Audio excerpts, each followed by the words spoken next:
the United Nations said this back in or their scientists said it back in the 70s. We had 10 years to go, we'd be doomed. They said it in the 80s and the 90s. Now they're saying it again. I mean, the sea levels are rising. Luke, they're going to rise. I'm not disputing the fact that mankind affects the planet in some way. Absolutely it does.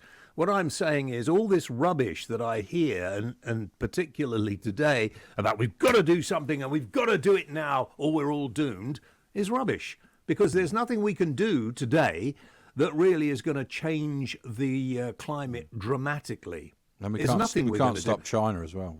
They won't stop. We can't stop them. I'm afraid the evidence just doesn't support that. And what they haven't been saying the same thing for 40 years. They've been saying year after year that humans Sorry, are they did, Luke. Sorry, Luke, Well, they did. And they said in the 70s, and you can, no, Luke, you can check it out. They said we were doomed in the next 10 years unless we changed the way we behaved. The United Nations went on in the 80s then to bring in more. They said it in the 90s. They said it back in 2000, and we keep on saying it. Now, I don't know, because nobody can prove this, that if we stop the way we behave now generally tomorrow across the whole planet, I don't know what that's going to do to the thing. The ice age is coming back. We know that. Climatologists will tell you that the ice age will return because we're living in a interglacial period, is what they say. Wow. The climate has always changed. We may be speeding it up, but we have to learn to live with it. And how are you going to stop China? Yeah, I'll come to the China issue in a second, if I may. But I think you cited scientific evidence, but you've dismissed the overwhelming scientific evidence upon which the report released today is based. It is based on. It is not in its own assessment. It is a summary. The document out today of over 15,000 pieces of work from scientists around the world. And what scientists you're right, change their minds the whole time. Scientists change their mind the whole time. They always change their mind. I'm not disputing the fact that the climate is changing. It's going to change. And we're going to have to get used to the fact they've been saying the sea level is rising for years, and it will eventually flood parts of the planet, and parts of the planet will become uninhabitable like they used to be. And in doing that, I think parts of the planet that are uninhabitable now will probably become habitable. I don't know, but it'll change. Yeah. Well, the issue is that it is human activity that is driving that change. That is what the overwhelming scientific evidence demonstrates. And what scientists have been saying for the past 40 years is that we've got to change our behaviour. And what the message today and the difference that it was from 10 years ago, as opposed to the difference that it was 20 years ago, is that we can see on our news pictures. And, the evidence is clear.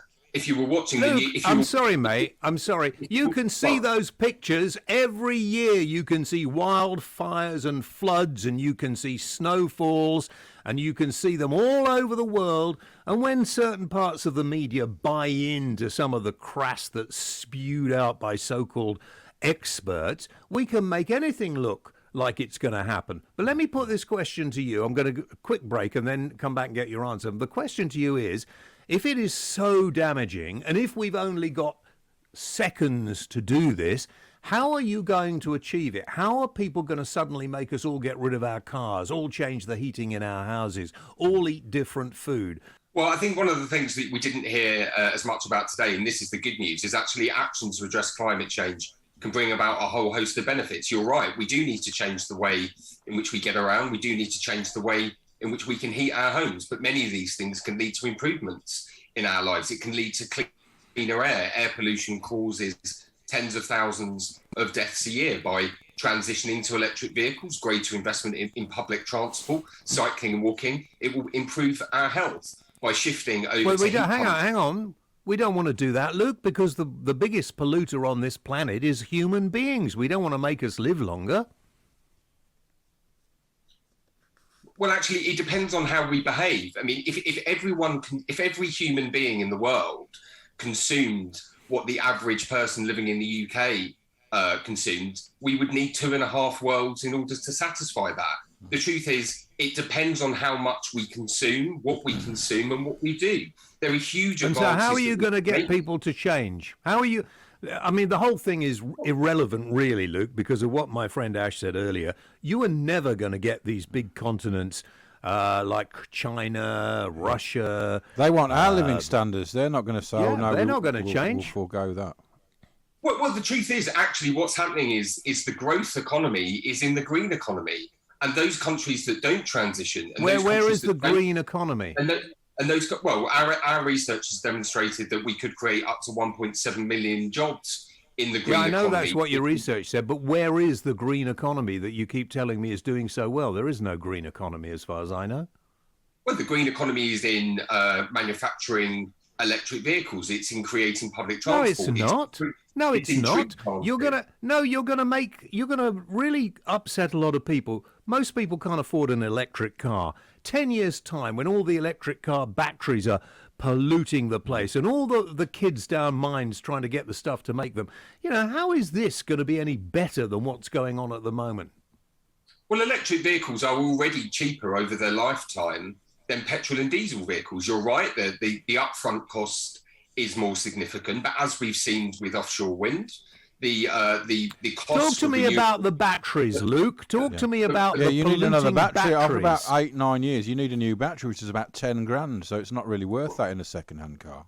Well. Firstly, let me just deal with the cost because you mentioned the cost. The cost. Yeah, you've dealt with that, but the cost is ongoing, and the batteries are going to cost you even more. So it's all wrapped into it.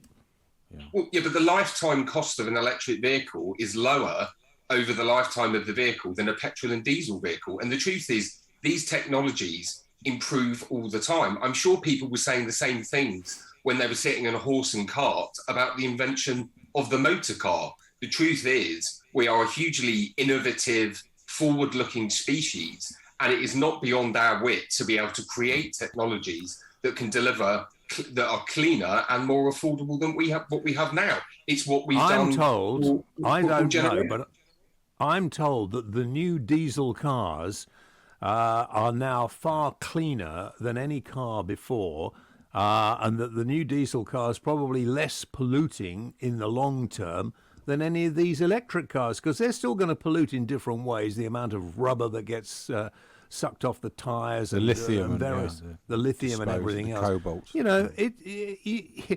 If you're going to change everything, forget cars for a minute, because cars in a way are you're going to have to change big business industry. You want to stop us eating meat. You want to actually change the culture of the West.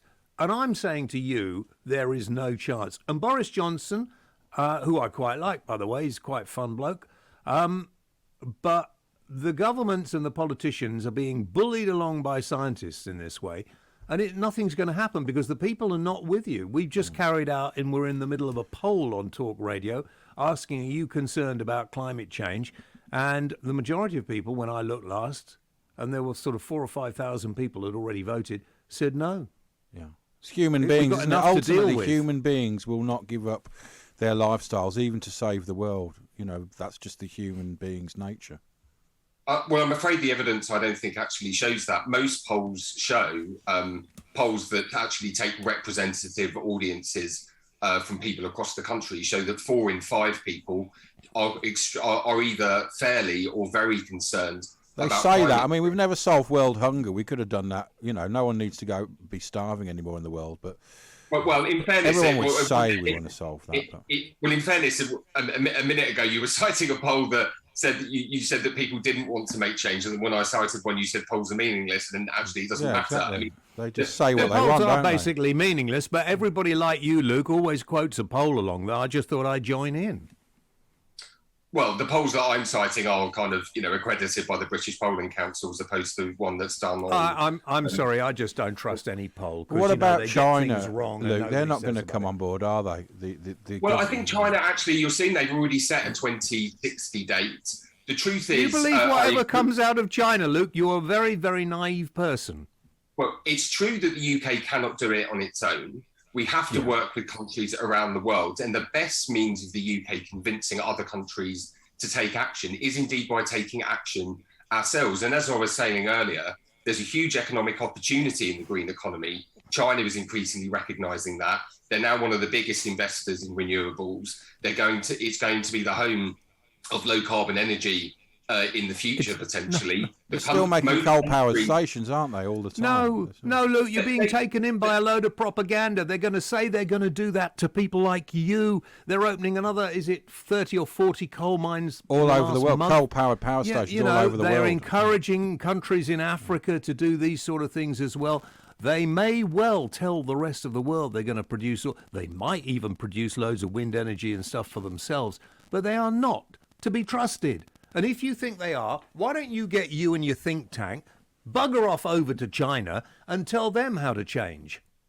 It is in China's self-interest, because of the impacts of climate change that it's going to have on their country. It's in the interest of China because of the benefits, potential economic benefits in terms of job creation, etc., in order to actually embrace this transition. And you're right, we can't do it alone. But we must work with countries like China. And the UK is not going to persuade other countries to take action if we're not doing so. But they don't need to worry about their people. They don't care about their people, the leaders of China, do they? I mean, they're not a democracy. He's in power for life.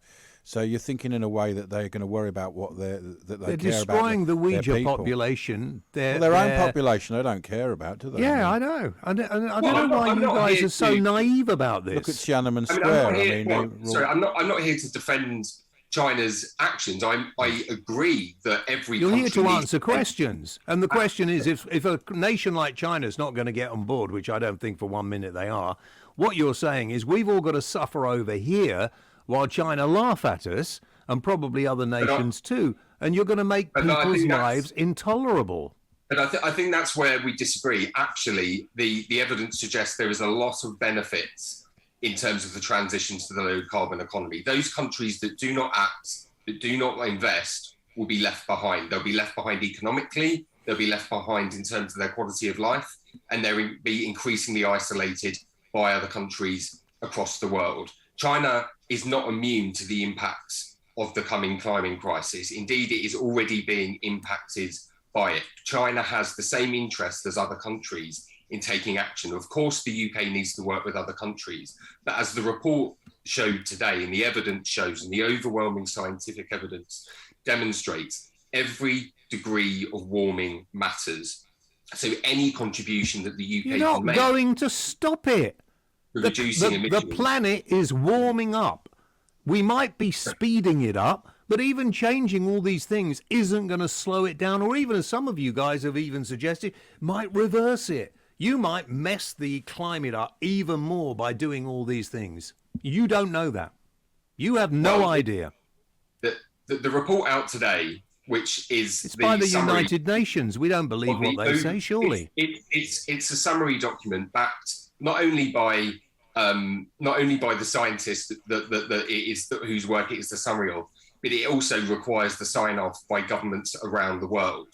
They do not refute the evidence.